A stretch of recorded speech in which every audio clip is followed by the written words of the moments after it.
नमस्ते बिटिया, हमेशा खुश रहो बिटिया। This is JVN Professor Dr. Anil Kumar Wangani, HOD Department of Repertory.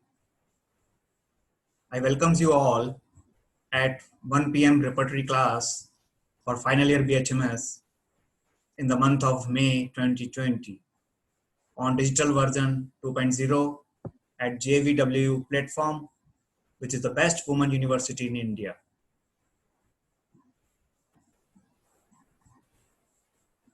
See, we are delivering these digital sessions on the YouTube video channel at the link given below, which you can see over here,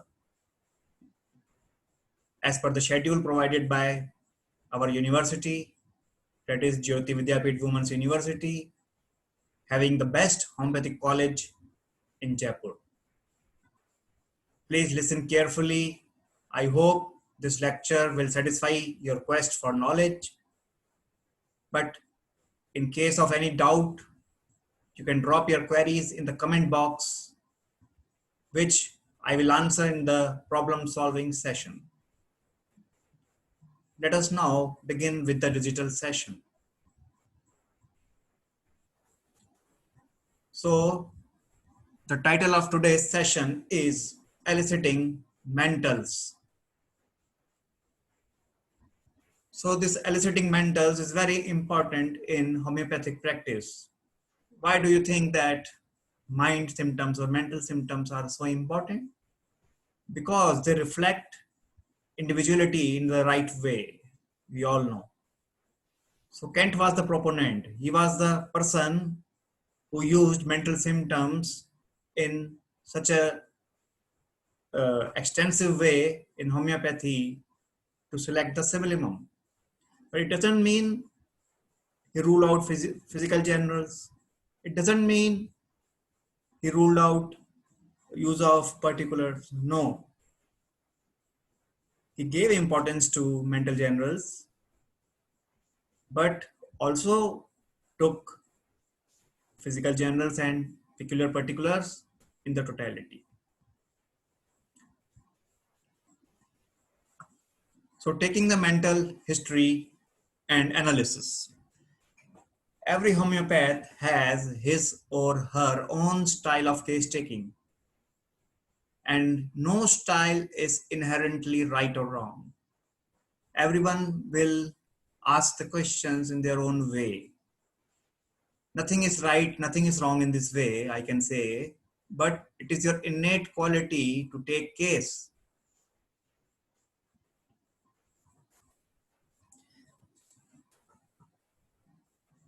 However, the following hints may help the student homeopath to avoid common mistakes in taking and analyzing the mental history.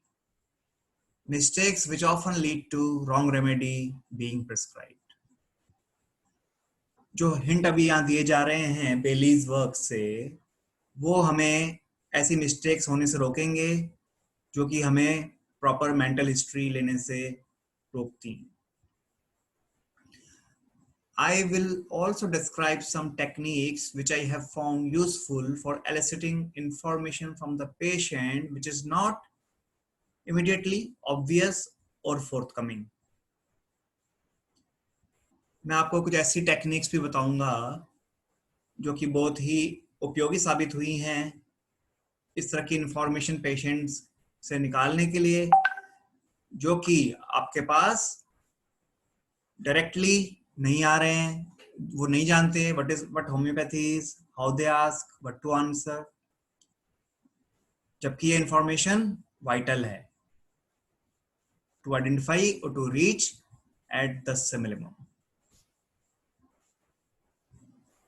Let us begin by examining what information can be gained from the first impression of the patient as they walk in and sit down. हमारी case taking तब शुरू नहीं होती कि जब patient आकर बैठ गया और बोलना शुरू किया है. जी नहीं, जैसे ही वो क्लिनिक में एंटर किया है, how he walks, how he talks, how he enters, how he greets, what type of dressing sense he or she is having, okay, how he starts speaking, whether he fumbles or very confident, you have to observe right from here when the patient walks in and sit down. As always, first impressions can be misleading, but with experience, the discerning homeopath can gather much useful information from the first few moments of the interview. देखिए ठीक है, कई बार first impression misleading होता है. किसी व्यक्ति को हम देख के सोचते हैं ये बहुत अच्छा व्यक्ति है, कितना हंसमुख है, लेकिन बाद में पता चलता है कि इसका तो बहुत ही इरिटेबल नेचर है या जो भी है. We know familiarity breeds contempt. जब किसी को ज्यादा जान लेते हैं तो ही उसकी खराबियां नजर आने लगती हैं. लेकिन ये फर्स्ट मोमेंट्स जिसमें कि पेशेंट आपके पास एंटर हो रहा है और बैठ रहा है, बोलना शुरू करता है, ये आपके लिए बहुत इंपॉर्टेंट भी है इंटरव्यू में. और इसके एनालिसिस से आपको सब्सिक्वेंट हिस्ट्री का बहुत आइडिया हो जाएगा कि क्या क्वेश्चनिंग की जाए. Obviously, the appearance of the patient can say a great deal. Patient कैसा appear हो रहा है, ग्राइमेसिस कैसे हैं, जेस्चर्स कैसे हैं, क्या वो लीन फॉरवर्ड होके बैठ रहा है या वो रिलैक्स होके पीछे होके बैठ रहा है या उसकी भौहें तनी हुई हैं. तो इस तरीके से कई चीजें हमें देखने में आएंगी जब पेशेंट आपके पास सामने आके बैठेगा. A thin, delicate woman with black hair is not likely to need Calcarea carb. हम देखते हैं कि पतली दुबली लेडी हो और उसके डार्क हेयर हो तो वो कैलकेरिया कार्ब होना बड़ा मुश्किल होता है, क्योंकि calcarea carb constitution we know, fat, fair, flabby, having blonde hair. Although the homeopath must be flexible enough to realize the exceptions which always exist. लेकिन देखिए कॉन्स्टिट्यूशन ही इंपॉर्टेंट नहीं है, उसका फिजिकल अपीयरेंस ही इंपॉर्टेंट नहीं है. जो उसमें चेंजेस आए हैं from normal to abnormal are more important. वो हमें देखने होंगे. A black person can turn blonde if suffering from a generalized type of vitiligo or leukoderma, will turn very light in color, will be having blonde hair in that condition. Maybe basically who seems to be iodome or other type of patient is now seemingly calcareous carb, having cold hands and feet, having sweating, having fatty, fair, flabby constitution. So nothing is fixed. We should be open in this regard. The degree of caution or enthusiasm with which the patient greets you should also be noted. Patient आके आपको किस तरह से greet कर रहा है, hi sir, hello sir, नमस्कार sir. इतना बूढ़ा व्यक्ति और वो आपको कह रहा है hello sir, how are you, will know कि कितना मॉडर्न प्रकृति का है वो. और एक एकदम नया लड़का आपको कह रहा है नमस्ते सर और बहुत ही शर्म कर रहा है और आंख से आंख नहीं मिला रहा है. यू विल अंडरस्टैंड कि कितनी पुरानी थिंकिंग का है ये. तो उससे भी पता चलता है how the patient is greeting. The following remedy types are likely to greet the homeopath with some degree of caution, fear or reserve. जैसे आर्सेनिकम एल्बम है, ऑरम है, ब्राइटा है, चाइना है, कैली ग्रुप है, नेट्रम है, नक्स, साइलेशिया, थूजा. ये patients जो है पेशेंट को ग्रीट करने में कॉशन बरतते हैं, थोड़े से झिझकते हैं, कुछ रिजर्व होते हैं, अपनी पूरी बात कहने में झिझकते हैं. नक्स is not usually reserved but is often suspicious of unorthodox practice like homeopathy. नक्स का पेशेंट बहुत हाई फाई रहने वाला, अपडेटेड रहने वाला बंदा है, आधुनिकता को, मटेरियलिज्म को बहुत ज्यादा फॉलो करने वाला है, होम्योपैथी को बहुत ही ऑर्थोडॉक्स साइंस समझेगा, इसलिए वो ग्रीट करने में थोड़ा सा झिझक रहा है. उसको लग रहा है मैं थोड़ा सा लोअर कैटेगरी के फिजिशियन के पास आ गया हूँ और वो ग्रीट करने में झिझक रहा है आपको. तो उसका कारण कुछ और है. The types likely to greet the homeopath with enthusiasm even on the first consultation are. तो ऐसे व्यक्ति जो कि पहली विजिट में भी बहुत ही खुशी के साथ आपसे मिलेंगे, तो ऐसे पेशेंट्स हो सकते हैं अर्जेंटम नाइट्रिकम के, कॉस्टिकम के, इग्नेशिया के, लैकेसिस के, मेडोराइनम के, मर्क्यूरियस के, फास्फोरस के, सल्फर के, और कभी कभी नाइट्रोम्यूर के भी. The more extrovert natrums can put the homeopath on the wrong track with their enthusiasm. देखिए नेट्रम के भी दो तरह की पर्सनैलिटीज हैं. एक तो बहुत ही इंट्रोवर्ट टाइप, पर एक एक्सट्रोवर्ट टाइप नेट्रम्स भी हैं. वो बहुत ज्यादा एंथुसियाज्म शो करते हैं, वो आपको रॉन्ग ट्रैक पे ले जाएंगे. आप सोचेंगे ये नेट्रम तो हो ही नहीं सकता. Which may hide misgivings about putting themselves in a vulnerable position. तो उनका ये हरकतें आपको उनका नुकसान ही करने की ओर अग्रसर कर देंगी. Those patients who come in visibly irritated by being kept waiting for 10 minutes even, likely to be arsenicum, natrium, mercurius और nux. तो ऐसे पेशेंट्स जो थोड़े बेचैन हैं, चाहते हैं हर चीज बहुत ही अच्छे से हो, उनका टाइम का यूटिलाइजेशन हो, बेचैन फील कर रहे हो, बैठा नहीं जा रहा है वेटिंग में, तो ऐसे पेशेंट्स हो सकते हैं आर्सेनिक के, नेट्रम म्यूर के, मर्क्यूरियस के और nux Formica. Observe the position of the patient which he adopts on sitting down. जैसे वो आपके सामने या आपके बगल में चेयर में बैठता है, तो क्या पोजीशन अडॉप्ट करता है उसको ध्यान दीजिए. A patient who's sitting far back, who chooses a chair more distant than meant for him, is likely to be one of the cautious type of patient which were listed. Whereas someone who leans forward in the chair, even moves the chair forward, probably belongs to one of the enthusiastic types like phosphorus, जो mix up होना चाहते हैं, अमेटिव type के patients हैं.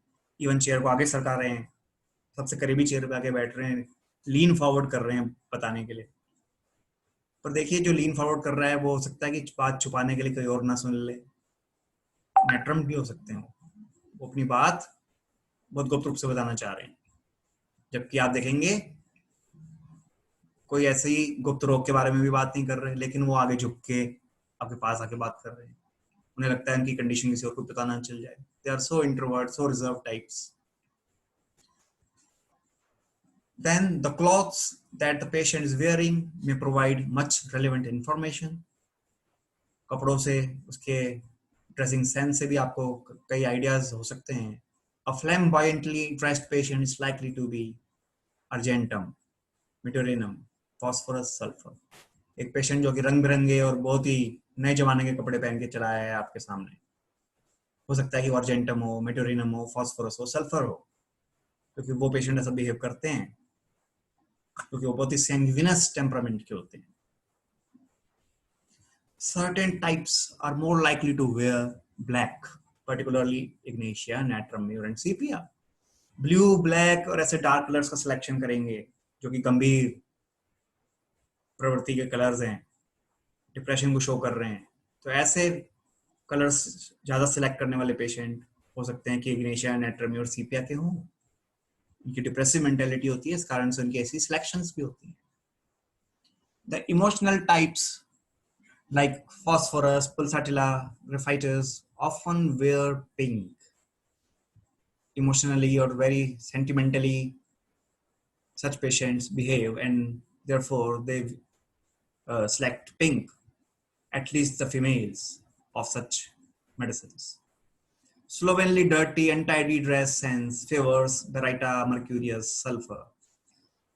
कपड़े बिखरे हुए से, अनप्रेस्ड हैं, not according to fashion, dirty भी हैं, कॉलर्स बहुत डर्टी दिख रहे हैं, बटन्स अच्छे से बंद किए हुए नहीं है. आप समझ जाएंगे कि ये पेशेंट हो सकते हैं ब्राइटा कार के, मर्क्यूरियस के, सल्फर के.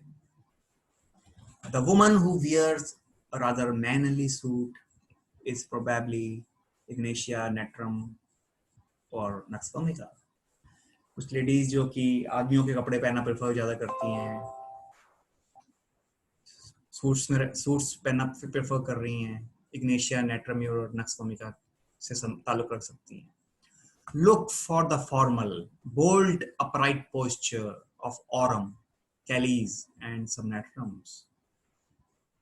It will probably make you feel a bit tense yourself. कुछ पेशेंट एकदम मिलिट्री मैन की तरह बोल्ट अपराइट, एकदम जैसे अनुशासन में आके बैठ जाएंगे बहुत ही स्ट्रेसफुल अवस्था में। तो ऐसे पेशेंट्स हो सकते हैं ऑरम के, कैली ग्रुप के और नेट्रम ग्रुप के। उनको देख के आपको भी थोड़ा सा अपने आप में स्ट्रेस्ड फील होगा। During the taking of the physical case history, observe the degree of details with which the patient describes his or her conditions.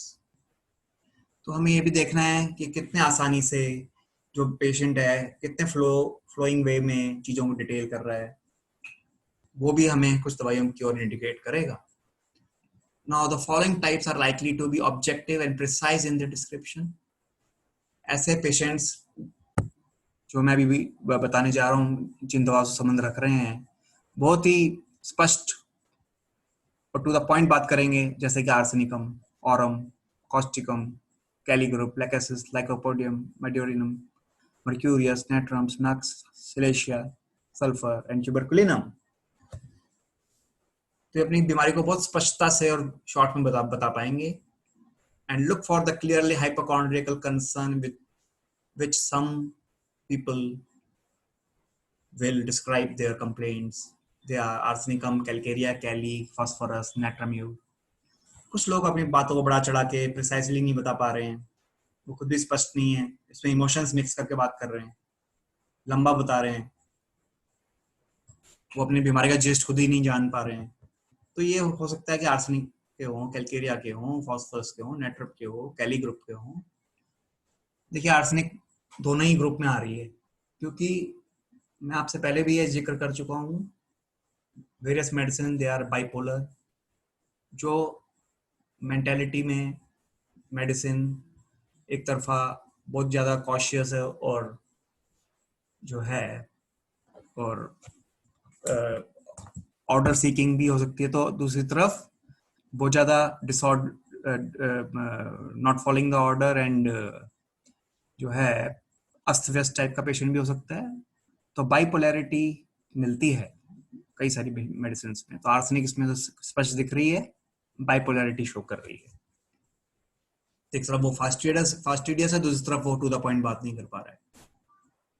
Ignatia tends to dramatize whether she says or whatever she says, and hence is likely to exaggerate as are sulfur and phosphorus.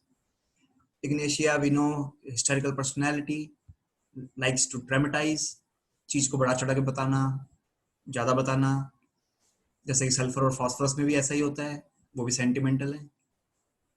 If the physical history touches upon sexuality, look out for the reluctance of the thuja and some natrums to discuss the subject. जब हम physical case history ले रहे हैं और हम sexual aspect में जानना चाह रहे हैं, तो हम देखते हैं थूजा और नेट्रम के पेशेंट जो हैं, they are reluctant to consider or to tell such histories.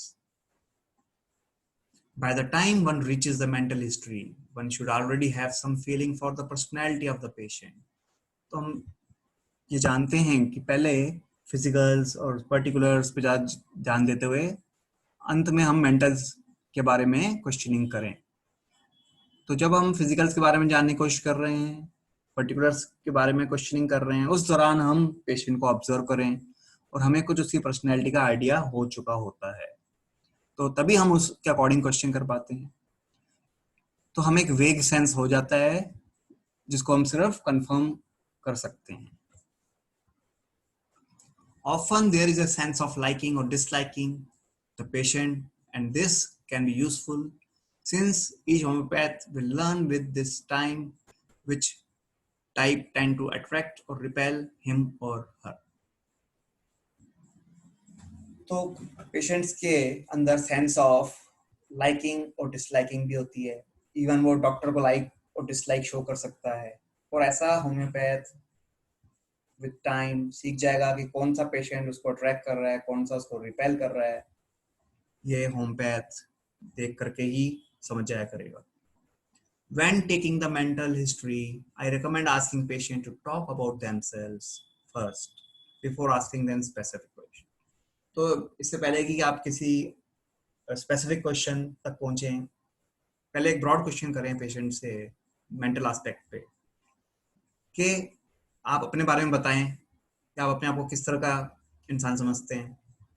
Their initial few words often go straight to the point, reducing the possibility of just a few remedies.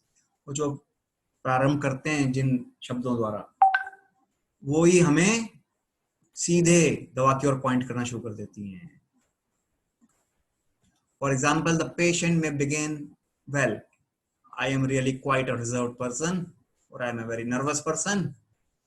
If he says like this, such negative traits are usually more reliable than the positive ones. देखिए कुछ patients छुपाने के लिए बोल सकते हैं, देखिए जी सब ठीक है, मैं तो बिल्कुल मेंटली एकदम विशुद्ध और बहुत अच्छा फील करता हूँ, बहुत खुश रहता हूँ, सबके साथ घुल मिल के रहता हूँ, और मेरी ऐसी नापसंद और पसंद इतनी स्ट्रिक्ट नहीं है, सबके साथ घुल मिल जाता हूँ. जो इस तरह से पॉजिटिवली बोल रहा है, यानी वो अपनी कोई नेगेटिव बात बताना नहीं चाह रहा है, वो छुपा रहा है, ड्रामेटाइज कर रहा है. और एक तरफ एक पेशेंट स्ट्रेट फॉरवर्ड बता रहा है कि साहब हाँ मैं थोड़ा सा अपने आप में रहने वाला हूँ, रिजर्व्ड हूँ, और मैं बहुत जल्दी बेचैन हो जाता हूँ, नर्वस रहता हूँ, तो मैं लोगों से दूर रहने की कोशिश करता हूँ. जो इस तरह की नेगेटिव बात बता रहा है तो वो ज़्यादा बिलीवेबल होगी, इसको हमेशा ध्यान रखें. और पॉजिटिव बता रहा है तो वो आर्टिफिशियल हो सकती हैं. Common positive remarks like I like people, I am sociable, they are virtually worthless. Patients who initially reply, I am creative, they are usually natramure, sulfur, nux, constitutionally. Because such persons are very creative, ये हमेशा किसी न किसी काम में लगे रहना चाहते हैं और अपनी एक्स्ट्राऑर्डिनरी स्किल्स को निखारते रहते हैं. वो है natramure, sulfur, nux formic. If the patient's first remarks are denial of a negative trait, one should suspect the opposite of what the patient says. अगर पेशेंट बोलते बोलते अपने बारे में ये बता रहा है कि देखिए मैं, मुझे तो नहीं लगता, बहुत संकोची हूँ, और देखिए अब वो अपने आप को डिनाई कर रहा है, वो संकोची उसके दिमाग में कैसे आया. तो यहाँ आपको थोड़ा सा डाउट करना है कि क्या ये संकोची है, वरना वो वर्ड उसके मुंह पे आया कैसे. हमने तो उसको आपकी कहा ही नहीं कि आप संकोची हो क्या. There was no leading question, लेकिन वो नेगेटिवली इसको कह रहा है कि मैं संकोची नहीं हूँ, जबकि हमने ऐसा नहीं पूछा है. तो ये भी एक इशारा करता है. So बिटिया, this was the end of the lecture for today, and at the end of it I would like to give you an assignment which carries a question of subjective type of 10 marks, and the time allotted to solve it is 30 minutes. The question is as follows: what medicines are expected according to patient's way of sitting and greeting? Exemplify. जब patient आपके सामने आके बैठता है और आपको greet करता है, गुड मॉर्निंग, गुड इवनिंग, जो भी करता है, ग्रीट करता है, तो उसके तरीके से क्या दवाइयाँ निकल के आ रही होती हैं, क्या दवाइयाँ आप एक्सपेक्ट करते हैं, किस तरह के पेशेंट कैसे आके बैठेंगे और कैसे ग्रीट करेंगे, थोड़ा सा आप एक्सप्लेन करें आंसर में. So Bitya, hope you have liked this lecture and it has satisfied your quest for knowledge and you are able to grasp the session. In case you have any doubt in your mind, you want to drop any query, please mention it in the comment box given here in the YouTube channel. We will resolve the query on the day allotted by the university in the problem solving session. So thank you all for being attentive. Take care of your health. See you again in the next lecture.